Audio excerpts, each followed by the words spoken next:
اب دیکھیں یہ کلاسک ایگزامپل ہے جو یہ قدرتی وائرل مومنٹ لگ رہی ہے مجھے. مطلب ظاہر ہے اب اگر وہ ان کے وہ جہاں بیٹھے ہوئے تھے وہاں پر اگر کچھ ہو گیا تو میرا تو لیکن میں نے یہ ضرور کیا جب انہوں نے گیسٹ نے جب ری جوائن کیا احسن اقبال صاحب نے تو اس وقت ایک اب اگین میرا خیال ہے کہ ایز اے جرنلسٹ آپ کو یہاں پر فیصلہ کرنا ہوتا ہے کہ میں نے وائرل اس کی طرف جانا ہے یا کچھ ایتھکس کی طرف جانا ہے. Since I realized because of certain reasons during the جب انہوں نے جوائن کیا تھا شو اور پھر جب ری جوائن کیا تھا اس دوران ایک آدھ ایسی ڈیولپمنٹ ہوئی جس کی وجہ سے مجھے یہ علم میں آ گیا کہ یہ جو کچھ بھی ہے اس کا تعلق کوئی نجی اور ذاتی نوعیت کے معاملے سے ہے. تو میں نے ایک ڈیسیژن لیا کہ اب میں نے اس میں نہیں کودنا چونکہ ذاتی معاملہ ہے نا تو جو بھی ہے. تو اس گیسٹ نے ری جوائن کیا وہ گیسٹ لائیو تھے تو میرے پاس پورا چانس تھا کہ میں ان کو گھیر کے پوچھتا سر کیا ہوا تھا, سر یہ آواز کس نے ماری تھی, سر لیکن وہ کیا ہوا تھا, سر آپ کی آنکھ بھی تھوڑی سی, سر یہ کیا ہو رہا ہے کیا ہو رہا ہے. I made a decision. مجھے پتا تھا کہ میں بات کروں گا تو 8 ملین ویو ہے اس کا, لیکن یار اس لیے نہیں کرنا کہ ایک بندے کا ذاتی معاملہ ہے جانے دو. سو آئی تھنک یہ وہ مومنٹس ہوتے ہیں جو آپ کو فیصلہ کرنا ہوتا ہے کہ نہیں یار میں نے وائرل کی اس طرف نہیں جانا, اپنا ڈیسیژن. یہ موقع ہوتے ہیں جہاں پر جو صحافی ٹرینڈ ہیں وہ ذمہ داری کا مظاہرہ کرتے ہیں. ڈر تو آف کورس لگتا ہے لیکن یہ کہ یہ کل والا جو معاملہ تھا اس میں تو بہت آسان ہو گیا نا جب مجھے یہ پتہ لگ گیا کہ معاملہ ذاتی نوعیت کا ہے. پھر تو آئیڈیل سچویشن تھی نا, یعنی مجھے پتہ لگ گیا کہ نہ یہ ایسا نہ یہ سیاسی جماعت, میں نام لے لیتا ہوں کہ پی ٹی آئی سے جڑا ہوا معاملہ بھی نہیں ہے جو کہ چل پڑا تھا کہ جی وہ پی ٹی آئی کے خلاف بات کر رہے تھے اور ان کے رشتہ دار جو ہے وہ پی ٹی آئی کے ہم ہی تو انہوں نے مائک کھینچ لیا. ایسا نہیں تھا, مجھے معلوم ہو گیا. نہ یہ ادارے سے جڑا ہوا معاملہ تھا کہ جی وہ ادارے کا کوئی بندہ آ گیا اور اس سے لیا. تو پھر تو میرے لیے آئیڈیل موقع تھا کہ نہ اس میں فوج ایک پارٹی ہے کہ مجھے مسئلہ ہو, نہ پی ٹی آئی ایک پارٹی ہے کہ گالیاں پڑے. اب تو رگڑ دو نا مہمان کو اور وائرل ہو جاؤ.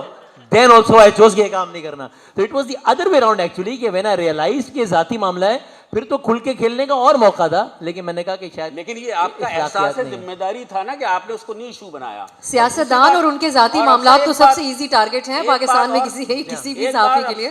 مسئلہ تو دوسری طرف ہوتا ہے. میں وسط صاحب کی طرف, آپ کو یہ بات حیران اور پریشان کرتی ہے جو بہت سے لوگوں کو جو ٹریڈیشنل میڈیا روایتی میڈیا سے منسلک تھے ان کو کرتی ہے کہ یہ کس شیئر کرتے ہیں اس سے. تو کئی ایسے صحافی ہیں جب انہوں نے مونیٹائزیشن کرائی تو ہر 2 دن بعد ٹویٹ کرتے ہیں کہ آج شام 6 بجے بہت بڑی خبر آنے جا رہی ہے. نہ وہ 6 بجتے ہیں نہ ہی وہ شام آتی ہے. تو رفعت صاحب آپ کو یہ کیسے لگتا ہے یہ بدلتا ہوا انداز؟ دیکھیں بہت شکریہ افضا آپ کا. بات میں صرف کہوں گا میں نے پرنٹ سے آغاز کیا تھا, الیکٹرانک کی طرف آیا, ڈیجیٹل بھی کر رہا ہوں. اور جب وسیم بادامی کی ایک بات سنی تو میرے خیال میں جو انہوں نے کیا اچھی بات ہے کہ انہوں نے اس فیملی میٹر کو اس کو اس طرح نہیں بڑھایا. اور میرے خیال میں اس میں پی کا لاء کا ایک بڑا عمل دخل ہے. جو ہمارے یہاں قوانین بنتے ہیں جو چیزیں ہیں تو آپ اس بات کو بھی مد نظر رکھیں کہ انہوں نے اس چیز کو آگے وائرل کی طرف لے کر اس لیے نہیں گئے کہ اب قوانین ایسے آ چکے ہیں. اور بات یہ ہے کہ لیکن بعد میں انٹرپٹ نہیں کرتا, لیکن میں جب باری آئی نہیں آپ کریے, میں اس سے آگے بھی آ رہا ہوں. آپ کی میں تعریف کی میں نے کہ آپ نے اچھا اقدام اٹھایا کہ اس کو وائرل نہیں کیا, لیکن وائرل کی طرف جانے کا جو یہ رجحان ہے نا اسی نے ہمیں پہ پابندیاں لگوائی ہیں. آپ کی گرفت بھی اسی سے ہے, آزادی بھی اسی سے, سب کچھ اس موبائل کے اندر ہے. آپ کو پکڑواتا بھی یہی ہے, آپ کو آزادی بھی یہی دیتا ہے. آپ جو دل میں آتا ہے فوراً لکھتے ہیں, ٹویٹ کر دیتے ہیں, جو دل میں آتا ہے آپ واٹس ایپ پہ میسج بھیج دیتے ہیں, فیس بک پہ آ جاتے ہیں. تو یہ ایک آزادی ہے اور میں بالکل ڈیجیٹل میڈیا کے خلاف نہیں ہوں. بہت اچھی بات ہے کیونکہ میں بھی ایک سفر کرتے کرتے پرنٹ سے الیکٹرانک سے ڈیجیٹل کی طرف آیا ہوں اور تمام مراحل سے گزرا ہوں, مشکلات سے بھی گزرا ہوں. وہ میرے خیال میں پچھلے پروگرام میں ہم نے ذکر بھی کیا تھا ان چیزوں کا. تو بہرحال ہمیں اپنی حدود کا تعین کرنا ہوگا اور اگر وہ حدود کا تعین نہیں کیا تو آنے والے دنوں میں اس سے زیادہ مشکلات ہو سکتی ہیں. لیکن ایسا نہیں ہے کہ یہ سلسلہ رک جائے گا.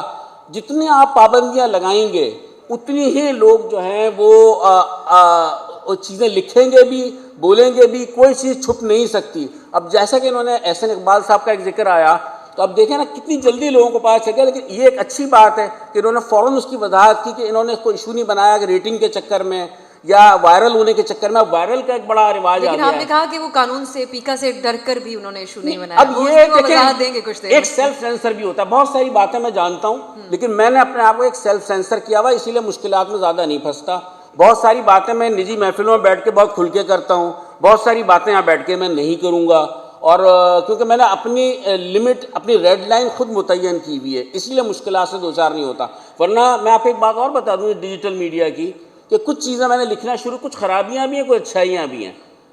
جو موجودہ صورتحال 80 کی دہائی سے 80 اور 90 بہت پرآشوب دور تھا اس شہر کا, اس کے بارے میں بہت ساری کہانیاں ڈیجیٹل میڈیا پہ آپ لوگ دیکھ رہے ہوں گے, بہت ساری جگہ فالوئنگ بھی ہے, بہت ساری چیزیں. میں یہ کہہ سکتا ہوں اس میں کہ 80% یا میں کہہ سکتا 75% جو آ رہا ہے وہ فکشن ہے, جو سچ نہیں ہے. لیکن کیا ہے کہ آپ کی ریٹنگ بھی اسی پہ آتی ہے, اس کی فالوئنگ بھی اسی پہ آتی ہے, ملینز میں ہوتی ہیں ان چیزوں کی فالوئنگ. اور بہت سارے ایسے واقعات کو جو ڈیجیٹل میڈیا پہ میں دیکھتا ہوں اور مجھے خود پرسنلی معلوم ہے کہ وہ جھوٹ ہے, غلط ہے, لیکن وہ سب کچھ چل رہا ہے. اور دھریندر فلم جو ہے اس کی مثال آپ کے سامنے.